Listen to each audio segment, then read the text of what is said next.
Assalamualaikum warahmatullahi wabarakatuh. Semoga semuanya dalam keadaan sehat ya. Mungkin saya langsung aja kali ya ke kelompok yang presentasi. Silahkan.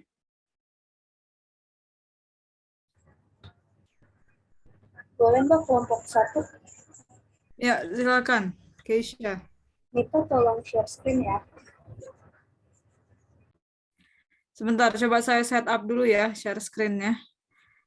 Ini tadi.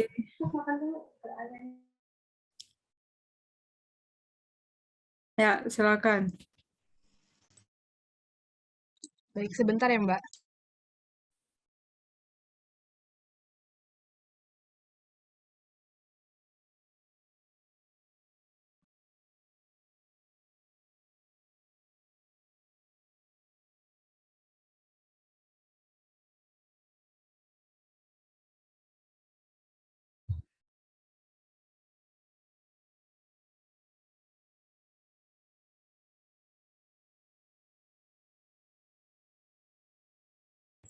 Langsung mulai aja ya Mbak. Ya, silakan kelompok 1. Ya, Assalamualaikum warahmatullahi wabarakatuh. Selamat siang semuanya. Sebelumnya perkenalkan, nama saya Keisha Nara dari kelompok 1. Jadi hari ini kelompok 1 akan membahas tentang wawasan kebangsaan. Sebelumnya izinkan saya memperkenalkan anggota kelompok 1. Yang pertama ada Diva Devina, yang kedua ada Nita Angelika, ada Sheila Filma, dan Andreas. Jadi yang akan kita paparkan di sini yang pertama ada pengertian, fungsi, asas, hingga contohnya akan langsung dijelaskan oleh rekan saya.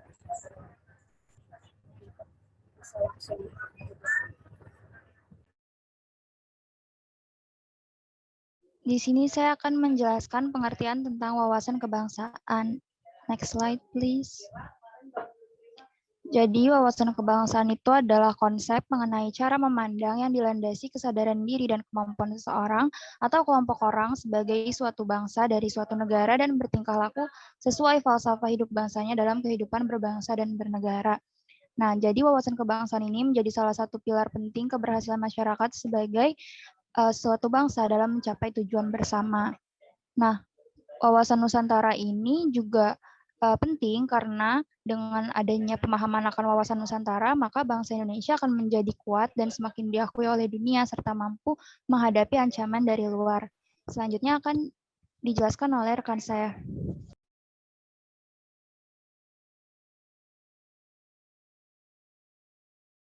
Baik, selanjutnya adalah fungsi wawasan kebangsaan. Yang pertama adalah untuk membangun kesadaran dalam mencintai tanah air.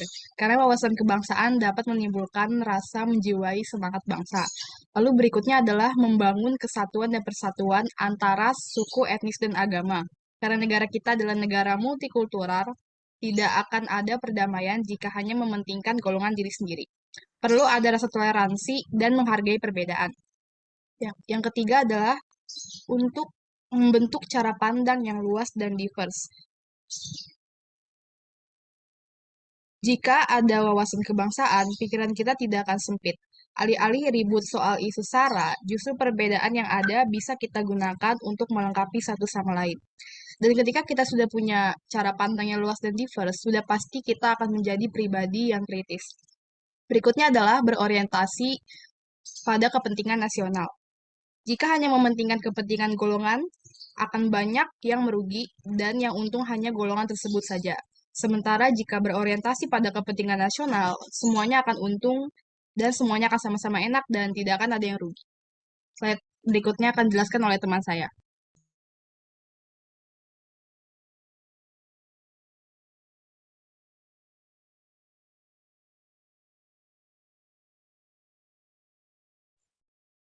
Oke, selanjutnya ada asas wawasan kebangsaan. Nah, di sini tuh ada 6, ada tujuan dan kepentingan yang sama, lalu ada keadilan, lalu ada kejujuran, habis itu solidaritas, kerjasama, dan yang terakhir adalah kesetiaan. Mungkin teman-teman sudah sangat paham ya apa arti dari keadilan, kejujuran, solidaritas, kerjasama, dan kesetiaan. Tapi bagaimana kalau misalnya kita kita melanggar salah satu dari 6 asas ini? Jadi jawabannya apakah boleh? Jawabannya tidak. Kenapa? Karena asas itu adalah dasar yang menjadi tumpuan kita dalam berpendapat dan berpikir. Nah, berpikir itu kan adalah langkah yang kita lakukan sebelum bertindak atau berbuat. Jadi jika cara berpikir kita aja udah salah, udah nggak sesuai, karena melanggar salah satu dari asas ini, tentu saja ke depannya atau perbuatan yang dihasilkan tidak akan selaras dengan hasil yang ingin dicapai dalam tujuan dari wawasan kebangsaan ini. Boleh next slide?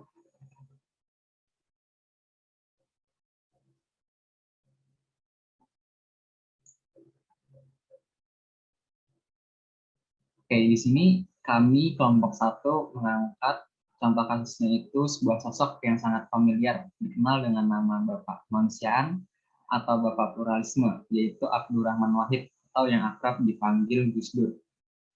Kami membawa 4 teladan yang telah beliau lakukan semasa hidupnya dalam mewujudkan wawasan kebangsaan. Yang pertama itu ada menjadikan hari Imlek sebagai hari libur. Yang kedua, mengakui agama Konghucu sebagai agama ke-6 di Indonesia, lalu usaha menghapus diskriminasi PKI. Yang keempat, berhasil menciptakan dan mengakui keberagaman. Nah, keempat teladan ini dia lakukan dengan cara seperti membuat kepres atau keputusan presiden, lalu menerbitkan impres, dan bisa juga beliau dilakukan dengan cara pencabutan ketetapan MPRS. Nah, dari keempat teladan ini, apa sih kalau misalnya kita kaitin di pembangunan berkelanjutan dan wawasan kebangsaan? Nah, selanjutnya akan dijelaskan oleh Sylvia.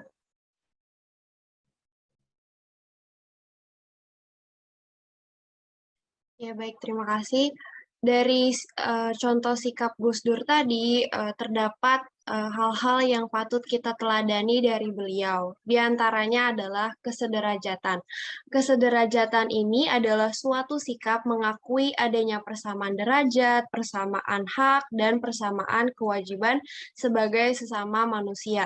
Contoh yang beliau terapkan dalam jasanya adalah sikap beliau yang adil dalam memperlakukan semua, termasuk PKI. Seperti yang kita ketahui sebelumnya, PKI itu kan seperti menjadi aib dalam sejarah kita. Tetapi jasa Gus Dur ini membuat masyarakat itu membuka mata agar PKI ini juga masyarakat yang sama, yang berhak diperlakukan dengan adil. Meskipun banyak kecaman, tetapi beliau dengan tegas ingin semua masyarakat diperlakukan dengan sama dan sederajat. Yang kedua adalah pengorbanan. Pengorbanan adalah tindakan atau memberi hal yang sangat bernilai bagi kita kepada orang lain dan sebenarnya tidak ada keharusan untuk melakukannya. Nah, pengorbanan yang dilakukan oleh Gus Dur selama masa jabatannya adalah ia seringkali mendapat celaan dan makian atas reaksi keras masyarakat terhadap perlakuan beliau yang sangat ingin memberikan keadilan bagi semua masyarakat, baik apapun agamanya, apapun sukunya. Beliau tidak henti-hentinya memberikan hak yang sama dan setara bagi baik kaum minoritas maupun mayoritas. Nah, walaupun tujuannya baik, tapi pasti ada reaksi keras dari masyarakat, terutama masyarakat yang masih menganut paham-paham etnosentrisme, maka pengorbanan beliau selama menjabat ini patut diteladani, yaitu dia menerima celaan dan makian demi kepentingan bangsa, karena beliau melihat semakin beliau mengakui adanya perbedaan dan keberagaman, maka sikap tersebut akan mendorong masyarakat melakukan hal yang sama. Dan yang ketiga adalah cinta tanah air. Rasa cinta tanah air beliau begitu besar dan tertuang dalam keberagaman yang selalu digaungkan. Beliau sadar bahwa Indonesia itu adalah negara dengan negara multikultural, di mana kita tidak boleh melupakan dan tidak boleh menampik bahwa fakta kita hidup di negara dengan berbagai macam ras dan suku. Maka Gus Dur memberikan contoh yang sangat baik dengan sikapnya yang selalu menghargai perbedaan dan juga mengajak masyarakat untuk selalu merangkul perbedaan tersebut. Nah, nilai SDGs 16 yang bisa diteladani yang telah diterapkan oleh Gus Dur adalah yang pertama perdamaian. Dalam hal aspek perdamaian ini, misi beliau adalah menciptakan masyarakat multikultural tidak terlepas dari keinginannya dalam menjamin perdamaian. Dan yang kedua adalah keadilan, diakuinya agama Konghucu dan berdamai dengan PKI demi menciptakan kesetaraan dan keadilan bagi seluruh masyarakat Indonesia dan tidak terkecuali. Lalu yang ketiga adalah lembaga yang kuat. Nah, perlu kita ketahui bahwa jasa beliau yang sampai saat ini dapat kita rasakan adalah adanya lembaga KPK, di mana lembaga KPK ini beliau merupakan salah satu inisiator dalam pembuatan UU dan regulasi dari pembuatan lembaga KPK tersebut. Sekian, saya kembalikan ke moderator. Baik, sekian presentasi dari kelompok kami. Kurang dan lebihnya mohon maaf. Wassalamualaikum warahmatullahi wabarakatuh. Waalaikumsalam warahmatullahi wabarakatuh. Makasih banyak. Kelompoknya Keisha, mungkin lanjut. Nanti kita Q&A-nya di akhir ya. Silahkan.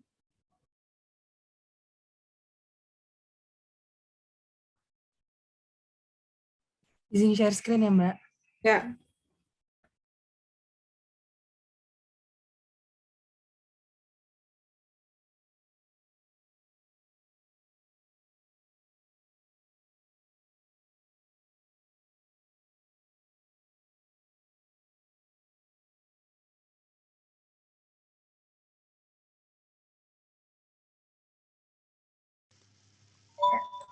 Assalamualaikum warahmatullahi wabarakatuh. Selamat siang Mbak Cindy dan juga teman-teman semua.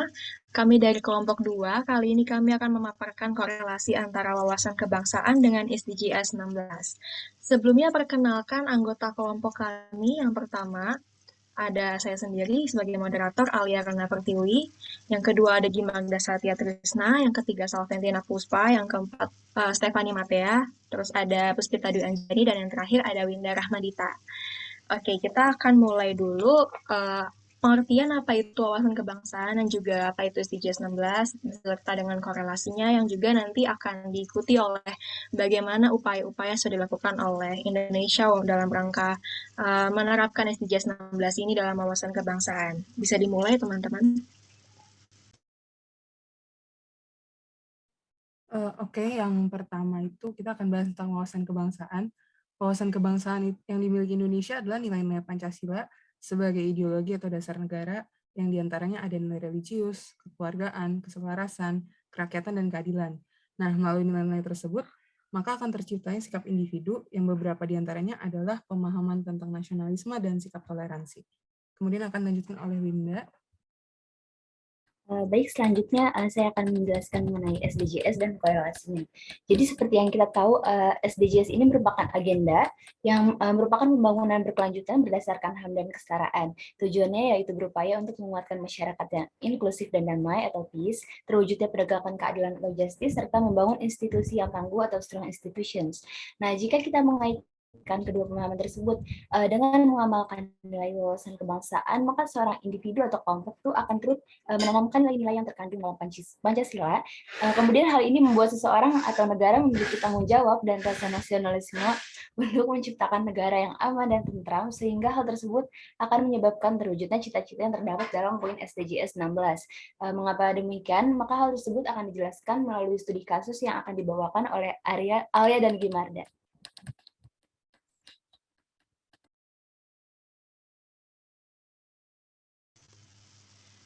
Oke, kali ini saya akan memaparkan tentang apa saja yang sudah dilakukan oleh Indonesia ya. Salah satunya ini ada kerjasama Indonesia dengan ASEAN dalam pemberantasan illegal fishing di negara kawasan. Nah, seperti yang kita ketahui ya, illegal fishing ini pasti mengganggu stabilitas keamanan negara, khususnya keamanan laut, dan juga dapat mengurangi sumber daya perikanan yang harusnya dapat menjadi mata pencaharian masyarakat Indonesia. Nah, dari sini kita bisa melihat ya bahwa ada bentuk solidaritas negara kawasan dalam menjaga pertahanan dan keamanan maritimnya. Kemudian, dari sudut pandang Indonesia sendiri, ini menunjukkan bahwa kita itu peka terhadap wawasan kebangsaan kita. Mengapa kita peka? Karena kita peka bahwa Indonesia itu merupakan negara yang berbentuk kepulauan. Otomatis potensinya banyak sekali ya, mulai dari potensi kekayaan alamnya dan juga budaya-budayanya. Pasti kita memiliki apa ya?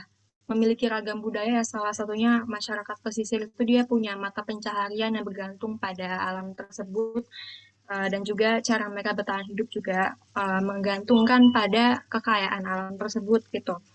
Maka dari itu Indonesia itu menjalin kerjasama ini dengan ASEAN dalam rangka untuk apa ya, seyogyanya potensi itu tuh dimanfaatkan sebesar-besarnya oleh warga negara Indonesia gitu. Nah, untuk elaborasi dalam SDGs 16-nya mungkin akan dielaborasi lebih lanjut oleh Gimarda Satyatris. Ya, baik. Jadi selanjutnya dari poin SDGs 16 itu kan ada PEACE ya. Nah, pelaksanaan, maksud saya penerapan PEACE oleh Indonesia dalam menangani illegal fishing gitu ya. Itu sebenarnya tidak hanya, nanti akan dibahas lebih lanjut ya, kan dalam judulnya ada apa disebut pemberantasan, ternyata tidak hanya pemberantasan. Nah, di dalam bentuk PEACE-nya itu adalah Indonesia memahami nih gitu, bahwasannya aktor-aktor gitu ya, aktor-aktor yang melakukan illegal fishing itu merupakan nelayan asing gitu, nelayan asing yang berasal dari negara-negara tetangga wilayah, negara-negara wilayah kawasan gitu, kayak dari Malaysia, dari Thailand, dari Filipina dan semacamnya, yang dekat-dekat, apalagi yang mudah terjangkau itu Laut Natuna gitu. Nah, Indonesia memahami negara-negara tetangga yang jadi aktornya gitu, walaupun itu nelayan asing, pastinya Indonesia berusaha nih gitu untuk membuat kerjasama. Kenapa dibuat kerjasama? Tentunya agar ada tercipta perdamaian, keadilan gitu, dan memahami ada strong institution, terbangun strong institution di situ. Indonesia kemudian dalam melakukan penanganan gitu ya, penanganan terhadap illegal fishing ini, membentuk kerjasama yang itu menandakan adanya usaha perdamaian dengan negara-negara wilayah, dengan negara-negara yang bersangkutan gitu. Yang kedua, masuk ke poin justice, di mana di sini kita kan tahu ya bahwasannya ketika kekayaan laut Indonesia dicuri begitu saja oleh nelayan asing dari negara-negara lain, itu kerugian yang diterima Indonesia sangat besar. Mulai dari kerugian yang kita bisa lihat, apalagi kalau nelayan asingnya itu menggunakan peralatan menambak, bukan peralatan memancing lah gitu ya, tapi dengan cara merusak alam gitu, dengan cara merusak laut. Tapi yang lebih besar daripada itu adalah kerugian ekonomi yang diterima oleh Indonesia gitu. Contohnya pada tahun 2010 tahun 2010. Mohon maaf kalau saya agak salah gitu. Tapi ada jurnal pendukungnya. Itu kerugian yang dialami Indonesia akibat illegal fishing itu sekitar 20 miliar gitu. Artinya ini merugikan mungkin bagi negara itu bukan angka yang besar gitu ya. Tapi kita coba lihat sendiri gitu, itu angka yang besar menurut kita gitu loh. Menurut rakyat Indonesia itu angka yang sangat besar, apalagi bagi nelayan-nelayan. 20 miliar itu angka yang seharusnya bisa digunakan untuk akhirnya kembali ke rakyat sendiri, untuk pembangunan kita sendiri, untuk menyejahterakan warga kita sendiri gitu, kelangsungan hidup warga negara kita sendiri gitu. Justice di sini itu dibentuk juga dari kerjasama lagi. Dengan adanya selain pemberantasan, itu sebenarnya juga ada pencegahan gitu. Pencegahan itu artinya kita sering melakukan ini ya, pengawasan udara gitu. Nah, pengawasan udara itu adalah salah satu upaya pencegahan. Jadi selain pemberantasan ada juga pencegahan. Pemberantasannya itu seperti apa? Ya, seperti yang udah kita lihat baru-baru gitu, kayak penenggelaman gitu ya. Nah, itu adalah bentuk pemberantasan gitu. Apakah pemberantasan yang dilakukan Indonesia ini sebuah kesalahan? Enggak, karena sudah terjalin kerjasama gitu, udah ada perjanjian. Didukung juga selain kerjasama yang udah terjalin gitu ya, udah ada juga peraturan hukum laut internasional gitu yang dibentuk oleh apa namanya, ya lembaga internasional PBB gitu, CLOS gitu kan. Dalam konvensi-konvensinya itu juga udah diatur gitu. Nah, dari strong institution itu ya negara-negara yang terlibat sama di sini kita concern ke kawasan ASEAN gitu ya, di mana Indonesia lebih lanjut menanggapi illegal fishing ini di kawasan ASEAN.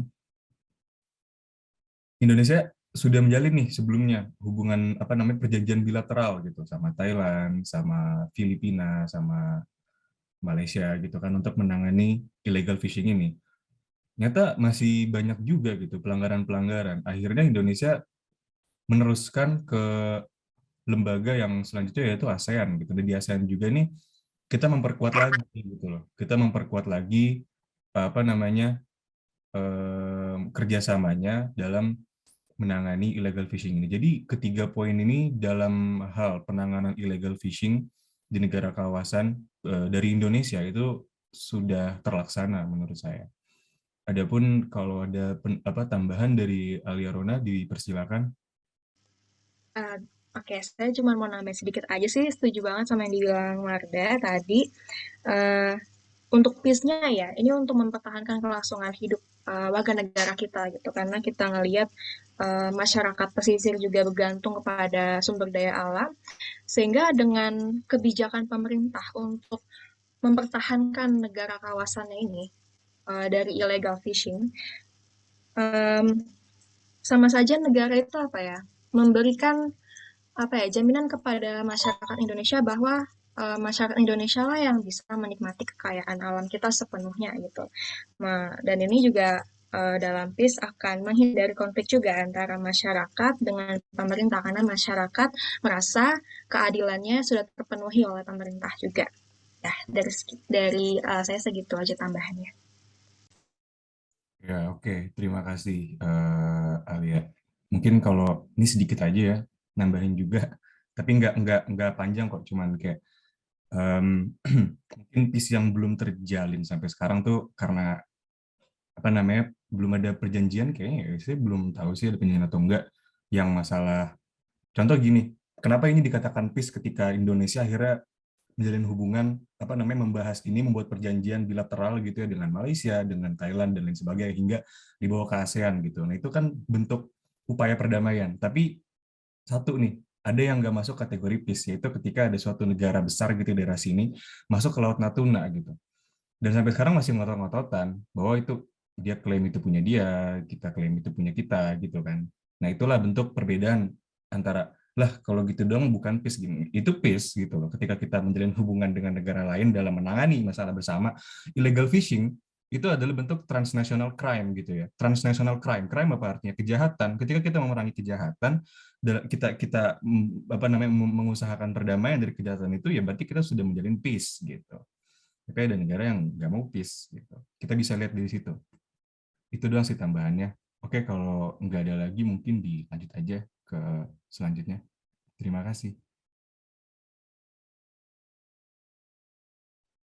Ya, selanjutnya adalah kasus mengenai Masjid Istiqlal dan Gereja Katedral yang merupakan salah satu contoh toleransi umat beragama dalam multikulturalisme di Indonesia. Ini juga merupakan salah satu bentuk wawasan kebangsaan dalam rangka pemenuhan tujuan dalam SDGs 16.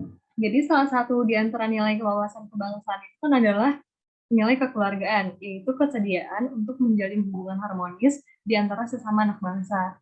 Nah, salah satu cara untuk mewujudkan hubungan yang harmonis tersebut adalah dengan adanya toleransi atau sikap saling menghargai.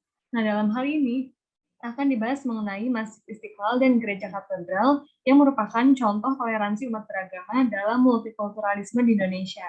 Nah, gimana sih toleransi yang diterapkan oleh Masjid Istiqlal dan Gereja Katedral ini? Jadi toleransi yang diterapkan oleh mereka yaitu jika hari Lebaran yang jatuh pada hari Minggu, pihak gereja itu tidak akan meniadakan ibadah pagi dan diganti dengan membantu perayaan sholat Id. Nah, begitu pula saat Natal, jemaah Istiqlal sengaja meluangkan lahan parkir untuk jemaah gereja katedral saat beribadah Natal.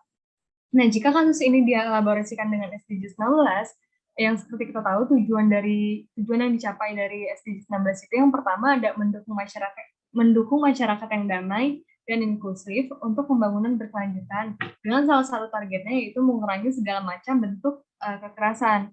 Nah, dengan adanya sikap toleransi beragama ini tentunya akan mengurangi tindakan kekerasan yang diakibatkan oleh pergesekan antar umat beragama.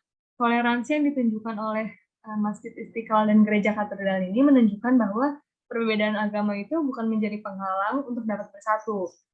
Selanjutnya, tujuan dari SDGs 16 yaitu menyediakan akses terhadap keadilan bagi semua. Nah, perdamaian yang timbul karena adanya toleransi agama akan menimbulkan keadilan dalam beragama juga.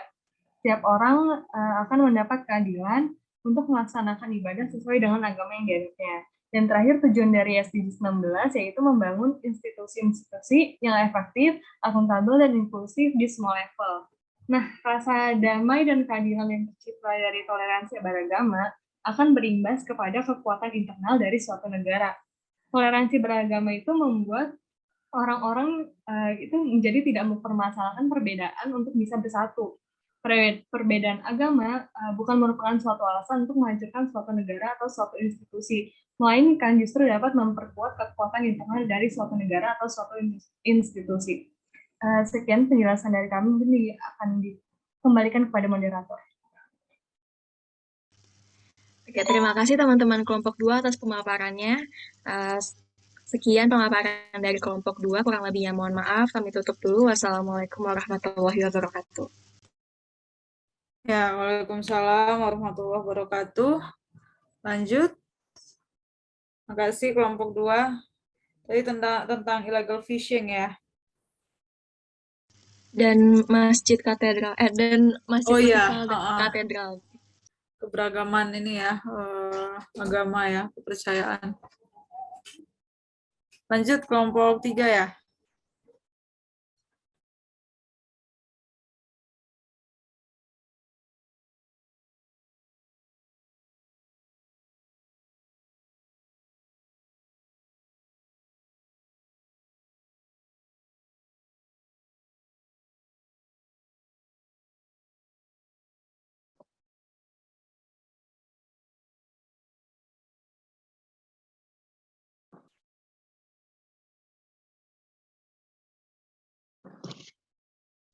Assalamualaikum warahmatullahi wabarakatuh. Selamat siang Mbak Cindy dan teman-teman semua.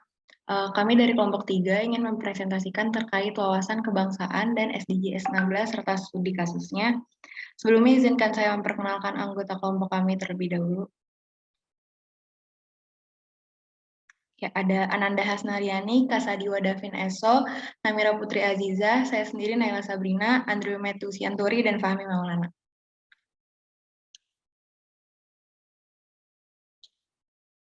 Oke, yang pertama pengertian wawasan kebangsaan.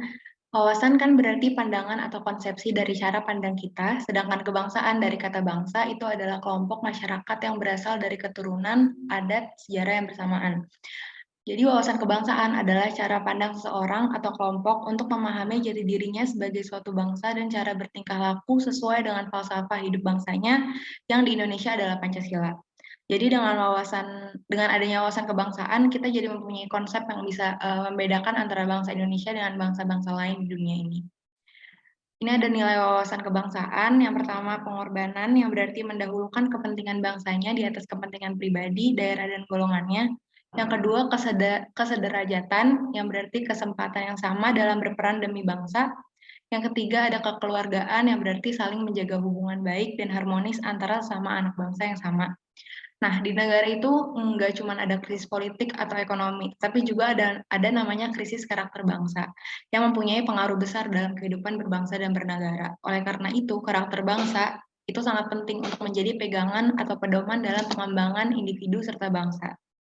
Untuk membentuk karakter bangsa, perlu dipahami apa makna dari wawasan kebangsaan. Setelah memahaminya, jadikan falsafah negara, yaitu Pancasila, sebagai pedoman hidup dan harus diamalkan di kehidupan sehari-hari.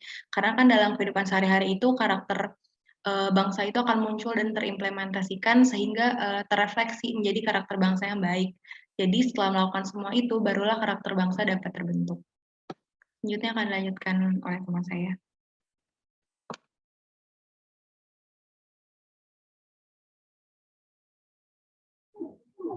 Selanjutnya ada studi kasus yang kita ambil adalah dari organisasi Papua Merdeka atau OPM. Jadi dari hasil diskusi kita, organisasi Papua Merdeka atau OPM merupakan organisasi pro kemerdekaan Papua yang awalnya itu dari reaksi orang Papua terhadap tindakan negara yang tidak sesuai dengan keinginan mereka. Jadi mereka merasa ada kesenjangan antara masyarakat Papua dan masyarakat lainnya di kota-kota yang lebih maju. Tindakan organisasi Papua Merdeka saat ini tidak menunjukkan nilai-nilai wawasan kebangsaan, serta tidak adanya kecintaan terhadap bangsanya karena tidak ada keinginan untuk menjadi bagian Indonesia dan ingin melepaskan diri atau menjadi negara yang merdeka. Oleh karena itu, perlu adanya dukungan setiap warga negara untuk menjaga dan mempertahankan keutuhan NKRI dan memberikan wawasan kebangsaan dan cinta tanah air kepada setiap warga negara seperti yang dilakukan aparat pemerintahan ketika terdapat beberapa anggota organisasi Papua Merdeka yang menyerahkan diri dan langsung diberikan program wawasan kebangsaan serta cinta tanah air. Bisa di next.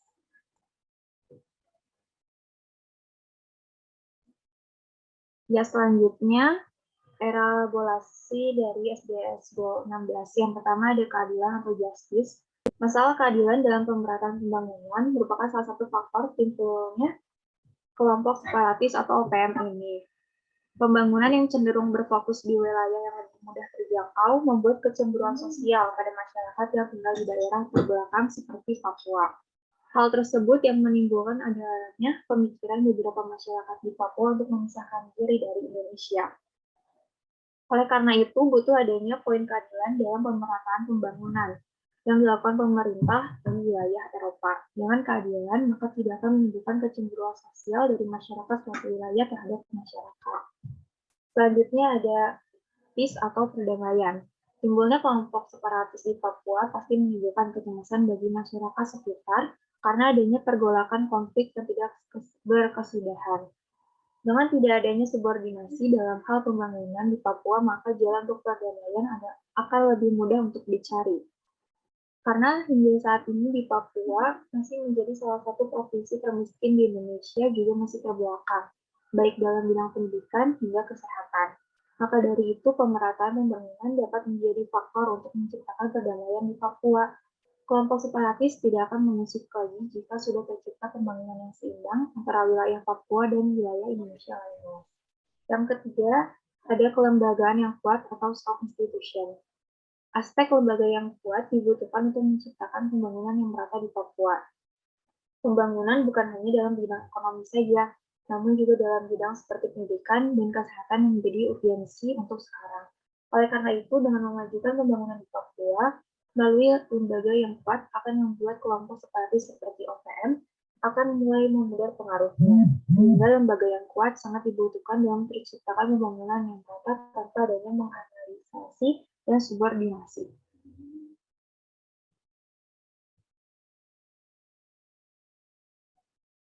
Ya, sekian dari kelompok 3. Terima kasih atas perhatiannya.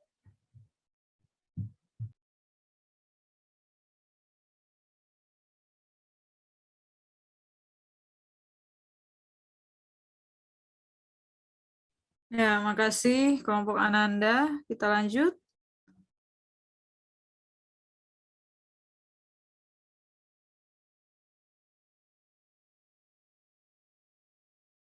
Bisa?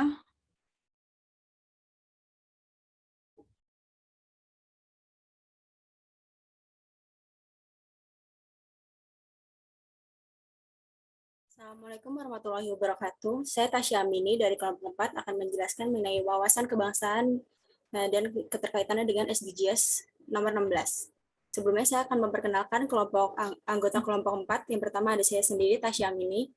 Yang kedua ada Hilal Asmi. Yang ketiga ada Aninda Tifal Katrunada. Yang keempat ada Nurul Aida Amalia. Yang kelima ada Fatan Maulana Liti. Yang terakhir ada Asih Nurul Atikah. Next.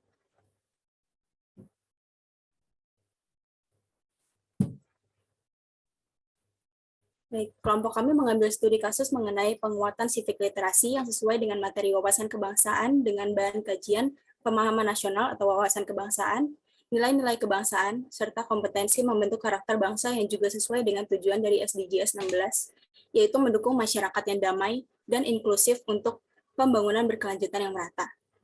Civic literasi itu sendiri memiliki pengertian yaitu sebagai suatu kapasitas pengetahuan dan kemampuan warga negara untuk memahami aktivitas politik negara mereka. Atau secara lebih luas dapat diartikan sebagai kapasitas pengetahuan mengenai bagaimana untuk secara aktif berpartisipasi dan memulai perubahan dalam komunitas dan masyarakat yang lebih besar.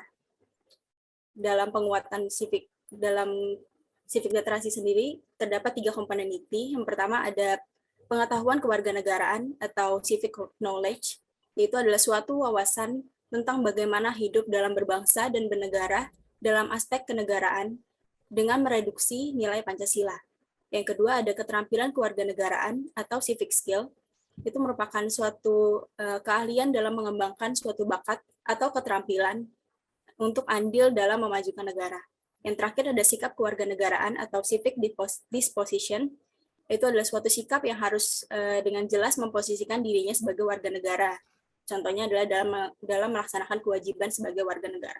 Selanjutnya akan dijelaskan oleh rekan saya Nurul Aida. Next.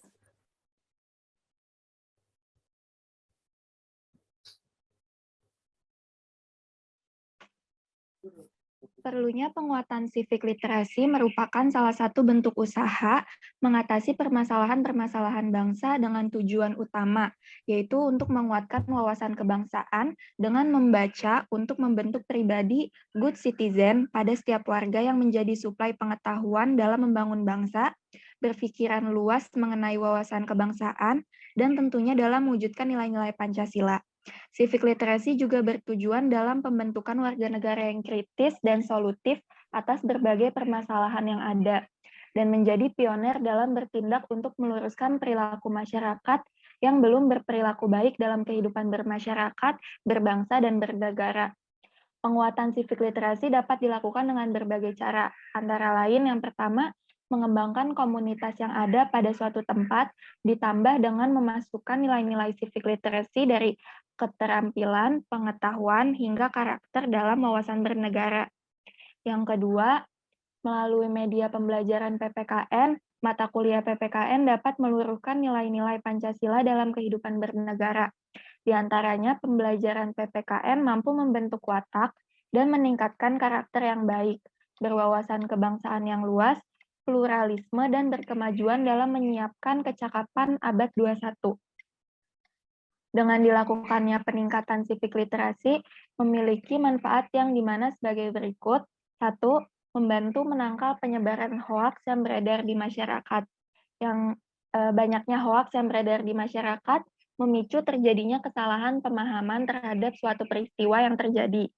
Apalagi dengan masuknya kita di zaman globalisasi seperti ini, yang dimana membludaknya informasi dari media-media sosial yang mudah untuk diakses oleh masyarakat dari berbagai umur dan kalangan. Yang kedua, membantu meningkatkan nilai-nilai persatuan. Tentunya dengan hoaks yang beredar bisa menimbulkan kesalahpahaman di lingkungan masyarakat yang bisa berujung pada perpecahan dikarenakan adanya perbedaan pemahaman pada suatu peristiwa. Dengan adanya civic literasi dapat membantu masyarakat luas untuk memahami berita-berita yang mereka terima dari berbagai platform media sehingga meminimalisir terjadinya perpecahan yang bisa terjadi di lingkungan masyarakat.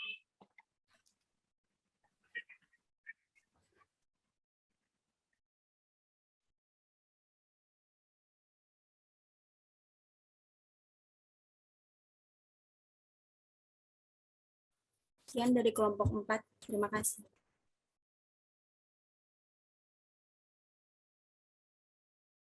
Oke, makasih kelompok 4. Lanjut kelompok 5 ya. Setelah kelompoknya Tasya.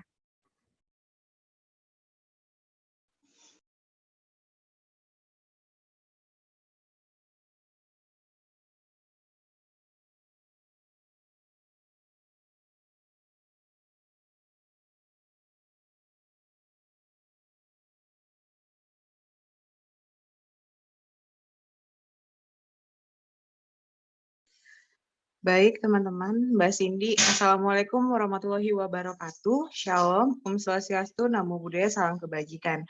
Baik, teman-teman, kami dari kelompok 5 akan mempresentasikan mengenai wawasan kebangsaan dan hubungannya dengan SDGs nomor 16. Sebelumnya, perkenalkanlah anggota dari kelompok kami, yaitu ada saya, Stefani Diandra Putri, ya, terus lalu ada Juan Handika, ada Muhammad Fadlan Nur Ihsan, ada Solastika Verlita Mega, ada Raya Haza NSW, dan ada Fatia Aurora.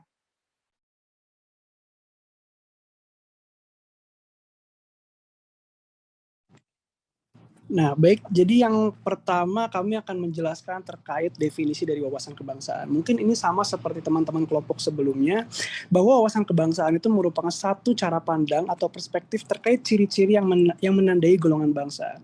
Dan juga ada definisi lain yang menyatakan bahwa wawasan kebangsaan ini merupakan satu konsepsi cara pandang yang dilandasi oleh fundamental akan kesadaran sebagai warga dari suatu negara akan diri dan lingkungannya di dalam kehidupan berbangsa dan bernegara.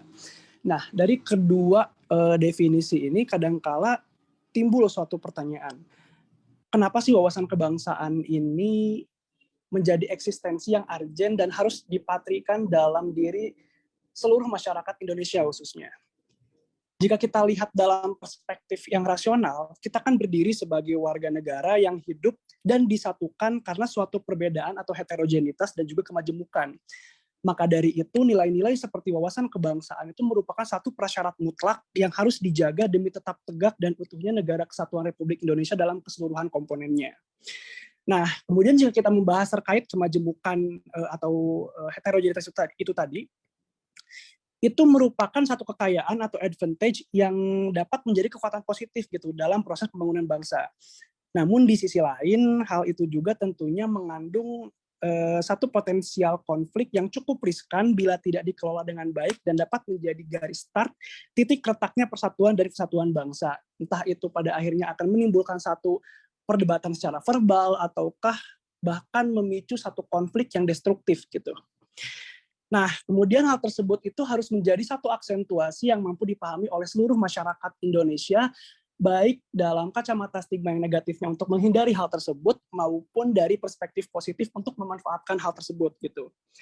Nah, kemudian jika kita lihat dari perspektif yang lebih spesifik gitu untuk mengkaitkan wawasan kebangsaan dengan kasus yang akan teman saya sampaikan selanjutnya, di mana jika kita meninjau kondisi sumber daya manusia saat ini dari segi kuantitas itu memang cukup besar. Tetapi jika kita lihat dari segi kualitas, itu masih banyak sekali yang perlu untuk ditingkatkan gitu. Banyaknya problematika seperti kelemahan mentalitas dan moralitas itu sebenarnya perlu mendapatkan perhatian lebih baik dari pemerintah, institusi, maupun lingkungan sekitar. Sehingga ketika ketiga komponen tersebut bergabung menjadi satu, itu akan memberikan satu keadilan dan juga keamanan untuk sumber daya manusia ke depannya, menuju sumber daya manusia yang lebih berkualitas gitu. Nah, tetapi yang perlu ditekankan di sini adalah penurunan mentalitas yang tidak akan jauh dari kedisiplinan, etos kerja, moral, etika, dan yang paling penting itu adalah jiwa nasionalisme dan patriotisme gitu. Oleh karena itu sangat amat penting sekali untuk terus-menerus menanamkan dan mempatrikan wawasan kebangsaan itu sendiri. Nah, kemudian ada nilai-nilai wawasan kebangsaan yang akan disampaikan oleh teman saya Stefani dan Raya. Dipersilahkan. Baik, jadi dalam nilai-nilai wawasan kebangsaan yang pertama itu adalah penghargaan terhadap harkat dan martabat manusia sebagai makhluk ciptaan Tuhan Yang Maha Esa. Nah, dari sini kita bisa melihat bahwa wawasan dari nilai-nilai wawasan kebangsaan ini itu mencerminkan kalau sesama manusia haruslah memiliki harkat dan martabat. Kita harus menghargai sesama kita manusia dan juga harus bisa merasakan apa juga yang dirasakan, terkadang merasakan apa yang dirasakan oleh manusia kita yang lain, saudara-saudara kita lain yang tidak bisa memiliki kesempatan yang sama seperti kita. Selanjutnya yang kedua itu adalah tekad bersama untuk berkehidupan kebangsaan yang bebas, merdeka dan bersatu.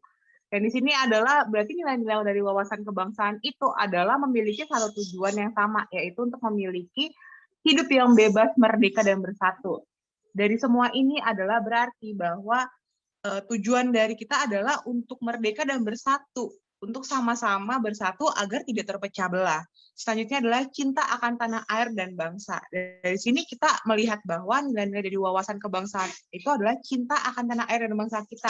Berarti kita harus mencintai tanah air dan bangsa kita sebagaimana kita mencintai orang lain juga, karena pada dasarnya yang mencintai bangsa dan negara kita siapa lagi kalau bukan dari diri kita sendiri, sehingga yang akan memajukan adalah kita juga para calon penerus bangsa seperti itu. Mungkin boleh Raya dilanjutkan.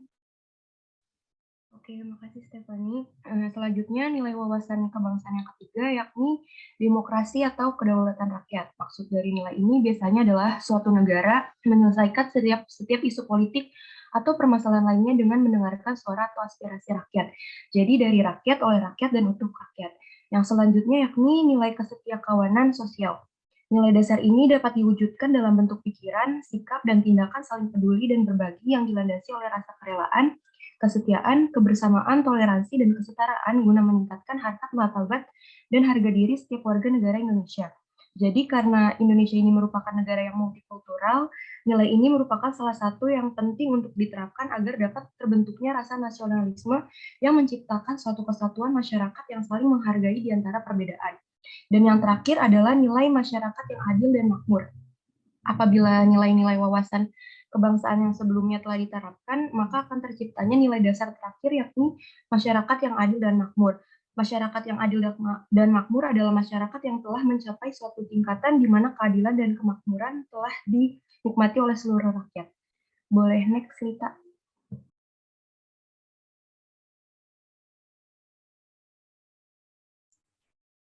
Jadi studi kasus yang akan kita bahas di sini adalah tentang serangan KKB tembak 8 karyawan PTT di Papua.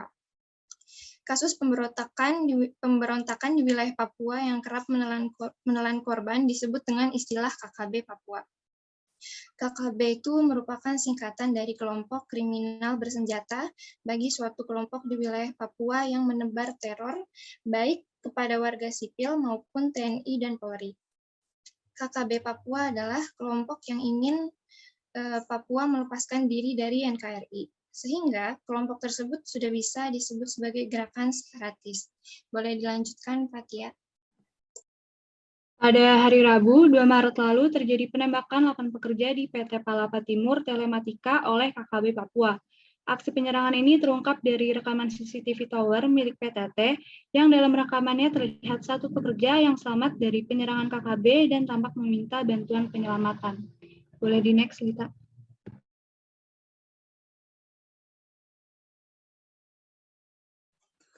Oke, maaf sebelumnya ini PPT-nya belum selesai.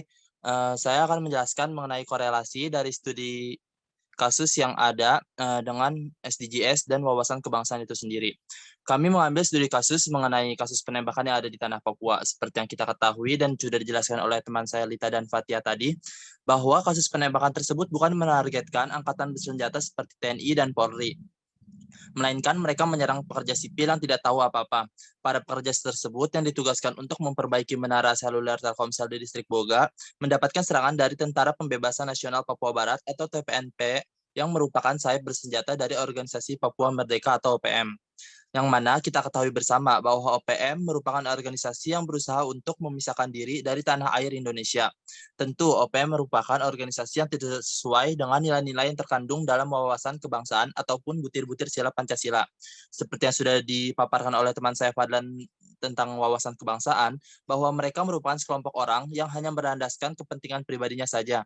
Mereka bersikeras untuk memisahkan diri dari Indonesia yang membuat satu kesatuan Indonesia menjadi terpecah. Hal tersebutlah yang juga melanggar dari poin-poin yang merupakan tujuan dari dalam SDGs itu sendiri, di mana kedamaian yang berusaha untuk diciptakan dirusak hanya karena kepentingan sekelompok orang saja. Menciptakan kedamaian itu sendiri juga merupakan tujuan dari Indonesia yang tercantum dalam Undang-Undang Dasar 1945 dan juga Pancasila. Kedamaian yang berusaha diciptakan oleh Indonesia diganggu oleh sekelompok orang yang menyerang orang-orang tidak bersalah. Lalu, pemerintah yang telah berusaha mati-matian untuk menciptakan keadilan yang merata di seluruh Indonesia, dalam kasus ini yaitu pemerintah yang berusaha untuk membangun percepatan pemerataan konektivitas digital Indonesia menjadi terhambat oleh sekelompok orang, khususnya di tanah Papua. Dari studi kasus yang kami ambil tersebut, dapat kita lihat bahwa adanya sinkronisasi antara SDGs dan wawasan kebangsaan, yang dimana mereka sekelompok orang yang melakukan penembakan merupakan sekelompok orang yang tidak memahami dari nilai-nilai yang terkandung dalam wawasan kebangsaan, sehingga membuat poin-poin yang merupakan tujuan dari SDGs itu sendiri menjadi terhambat. Sekian presentasi dari kelompok kami, kurang lebih mohon maaf. Wassalamualaikum warahmatullahi wabarakatuh.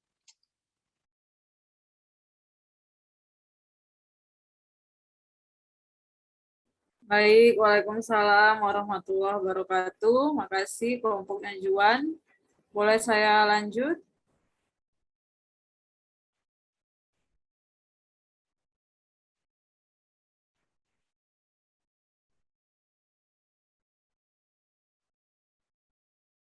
Halo. Boleh, Mbak. Boleh, Mbak. Ya. Silakan.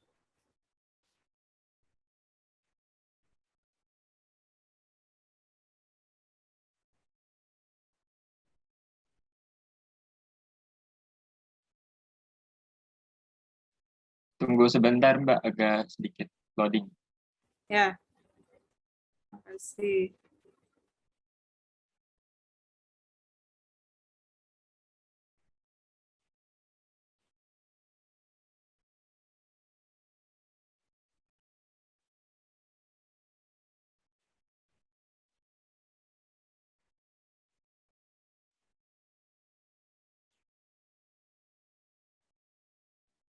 Baik, selamat siang menjelang sore, Mbak Cindy dan kawan-kawan semua. Di sini kami dari kelompok 6 ingin menjelaskan apa itu wawasan kebangsaan dalam studi kasus dalam pemindahan ibu kota baru. Ya, di sini ada kelompok kami, yaitu ada Angel Jelita, yang kedua ada Anissa Nurhamidah, yang ketiga ada Ayu Najla, yang keempat saya sendiri, Fadila Rafli, yang kelima ada Mozaika Asterisha, yang keenam ada Rachel Iren, dan yang terakhir ada Zahra Fitria. Next. Ya. Di sini apa sih wawasan kebangsaan itu? Seperti yang tadi kelompok-kelompok bilang, tidak jauh berbeda ya. Wawasan kebangsaan adalah sebuah cara pandang dengan kemampuan yang dimiliki seseorang atau suatu kelompok dalam memahami jati diri sebagai suatu bangsa serta bertingkah laku sesuai dengan falsafah hidup bangsanya dalam lingkungan internal dan dalam lingkungan eksternal. Next.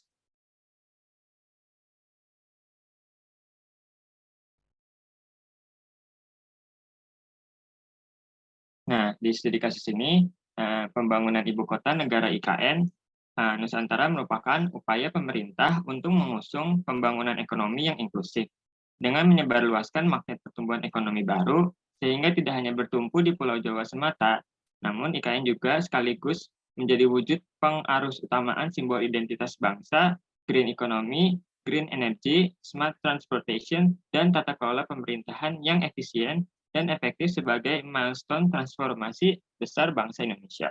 IKN Nusantara diharapkan akan mampu menyebarluaskan manfaat pembangunan ekonomi, di samping itu juga akan menurunkan kesenjangan antara wilayah karena pemindahan ibu kota keluar Pulau Jawa. Nah, pemindahan ibu kota ke Pulau Jawa juga mendorong perdagangan antar wilayah, juga mendorong investasi di provinsi ibu kota negara baru dan provinsi sekitarnya, serta mendorong diversifikasi ekonomi. Sehingga dengan terciptanya dorongan nilai tambah, ekonomi pada Indonesia ini pada sektor non-tradisional dapat berubah dan tidak lagi terpaku pada pusat, yaitu di Jakarta. Next. Selanjutnya akan dijelaskan oleh rekan saya. Terima kasih. Baik, selanjutnya saya akan menjelaskan mengenai SDGs Goal 16 yang dikaitkan dengan kasus yang kami ambil. Yang pertama, peace atau damai. Pembangunan ibu kota negara atau IKN Nusantara merupakan upaya pemerintah untuk mengusung pembangunan ekonomi inklusif dengan menyebarluaskan makna pertumbuhan ekonomi baru sehingga tidak hanya bertumpu di Pulau Jawa semata. IKN Nusantara sekaligus menjadi pengaruh utama anjing identitas bangsa dan ekonomi dan energi, smart transportation dan tata kelola kemudian dan efektif sebagai melakukan transformasi besar bangsa Indonesia. IKN Nusantara diharapkan akan mampu menyebarluaskan manfaat pembangunan ekonomi. Di samping itu juga akan menurunkan kesenjangan antar wilayah karena pemindahan ibu kota keluar Pulau Jawa, mendorong perdagangan antar wilayah, mendorong investasi di provinsi ibu kota negara baru dan provinsi sekitarnya, serta mendorong diversifikasi ekonomi. Sehingga kita dorongan nilai tambah ekonomi pada sektor non-tradisional pada berbagai wilayah non-Jawa. Yang kedua, justice atau keadilan. Presiden Indonesia mengungkapkan bahwa pemindahan ini bertujuan sebagai langkah untuk pemerataan dan keadilan ekonomi sehingga istilah Jawa sentris dihapuskan.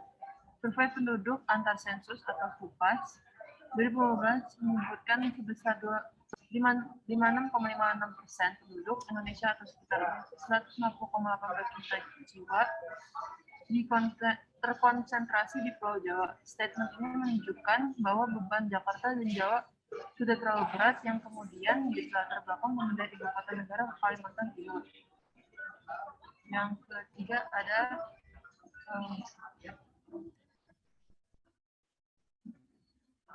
strong institution. Salah satu makna dari wawasan kebangsaan yaitu mengutamakan persatuan dan kesatuan. Persatuan dan kesatuan memiliki hubungan sangat erat dengan lembaga yang kuat. Salah satu makna dari wawasan kebangsaan itu mengutamakan persatuan dan kesatuan. Jika dihubungkan dengan studi kasus kita yang bertema pemindahan ibu kota ke Kalimantan, walaupun terjadi pemindahan, kita harus tetap bersatu demi tujuan yang sama, yaitu Indonesia yang damai dan tentram. Walaupun banyak pro dan kontra dalam permasalahan pemindahan ini, seharusnya tidak menjadi alasan kita untuk pecah berkubu-kubu. Seharusnya itu menjadi salah satu alasan kita untuk makin erat saling menerima dan saling membantu beradaptasi dengan perubahan ini. Sekian presentasi diberikan hak penyadaran.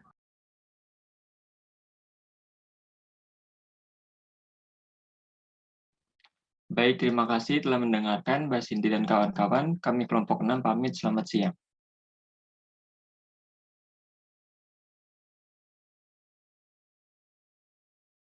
Oke, makasih kelompok 6. Saya lanjut. Boleh? Boleh, Mbak. Boleh, Mbak, silakan. Boleh, Mbak Cindy. Kelompok berapa lagi nih? 7 ada? Terakhir kelompok 6, Mbak. Kelompok saya. Oh, terakhir kelompok 6. Oh, oke. Oke, sebentar ya.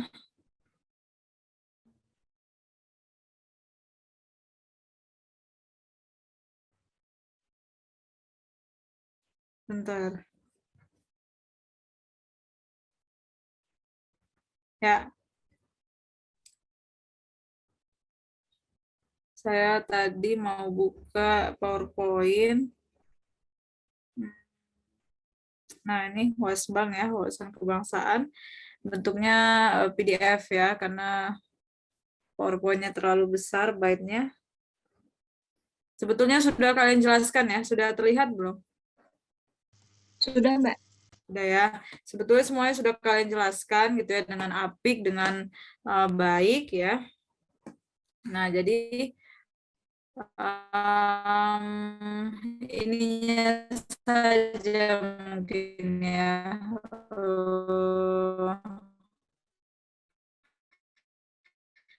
saya bahas sedikit gitu ya.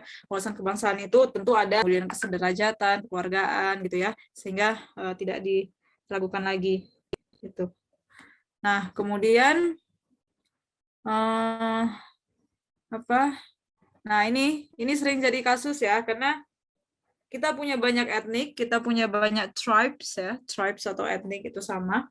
Nah, seringkali rawannya konflik. Padahal kalau diharmonikan ya, disinergikan dengan baik, itu menjadi indah ya, menjadi unik, menjadi sesuatu yang bisa di-empower gitu, bisa diberdayakan oleh negara untuk mencapai kepentingan nasional gitu. Kalian kalau melihat, karena kita HI ya, kalau kalian lihat misalnya diplomasi wisata, diplomasi publik gitu ya, itu seringkali sifatnya culture ya, seringkali sifatnya budaya, tradisi, sehingga tidak ada alasan untuk Indonesia jika tidak memajukan ini ya. Jadi padahal kita sudah punya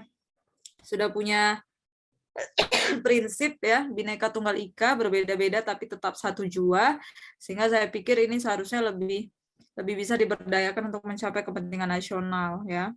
Nah, ada juga beberapa faktor yang bisa membangun karakter dari mulai politik, ekonomi, sosial budaya, agama, normatif atau hukum dan peraturan, dan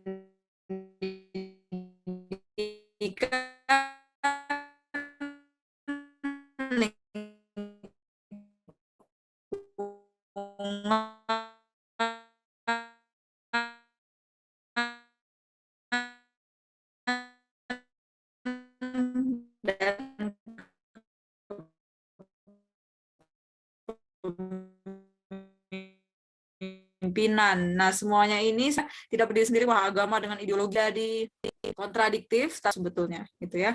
Nah, namun yang belum optimalnya pembentukan karakter budaya patuh ya, meski kita bangsa yang hearted people gitu kan, tapi seringkali kita tidak ataupun kurang patuh gitu ya terhadap instruksi yang diberikan gitu.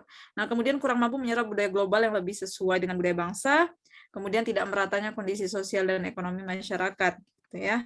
Nah, sehingga apa yang harus dipelihara sebetulnya ada beberapa hal, misalnya keutuhan wilayah ya dari Sabang sampai Merauke, kemudian Pancasila dan UUD 45 sebagai acuan berbangsa dan bernegara, kemudian konsep wawasan Nusantara dan ketahanan nasional sebagai acuan operasional, kemudian kekayaan budaya bangsa Indonesia termasuk hasil-hasil pembangunan gitu ya.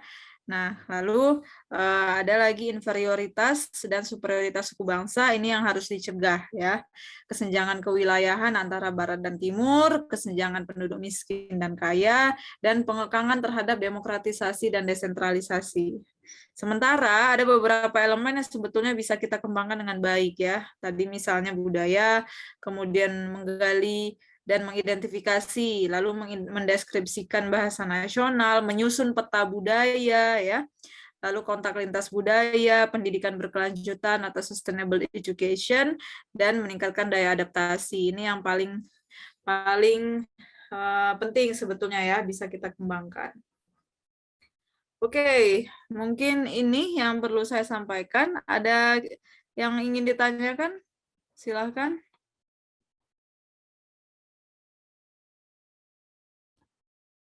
Ada? Karena tadi kasusnya bagus-bagus ya. Kalau Papua tadi memang hampir setiap kelas punya kasus ini ya. Sehingga yang saya perhatikan gitu ya, kasus Papua ini memang menjadi perhatian dunia ya, tidak hanya sebetulnya nasional, regional, tapi juga global.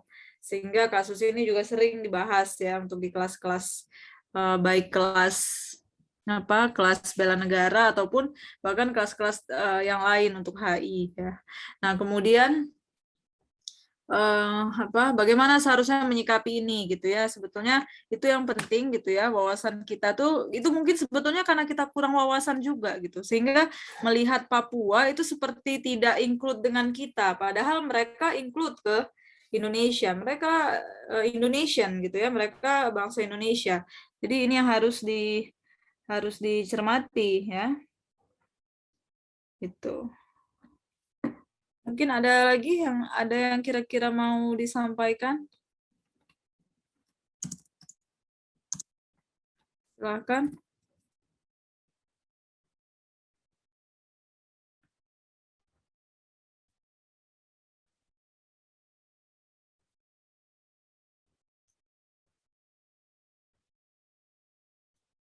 Ada?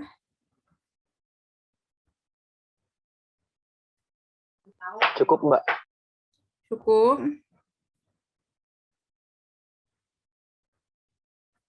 Oke.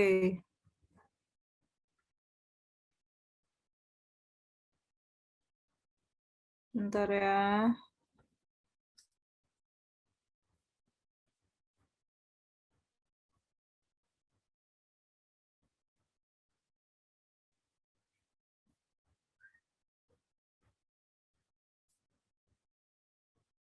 Ya. Oke, kalau cukup mungkin saya akhiri dulu ya sampai sini.